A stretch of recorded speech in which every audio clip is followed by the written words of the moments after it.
Digital প্রযুক্তি airflow machine দিয়ে পেঁয়াজ সংরক্ষণে মাচার কাজ চলছে।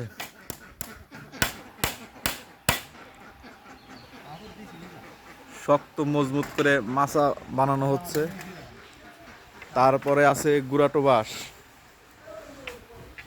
10 ফুট বাই 10 ফুট, এটা 5 ফুটের একটা মাচা, 10 ফুট বাই 5 ফুট আর একটা বানানো হবে। 2 খণ্ড করে মাচা দিছি, তাই 1 খণ্ডর কাজ চলছে।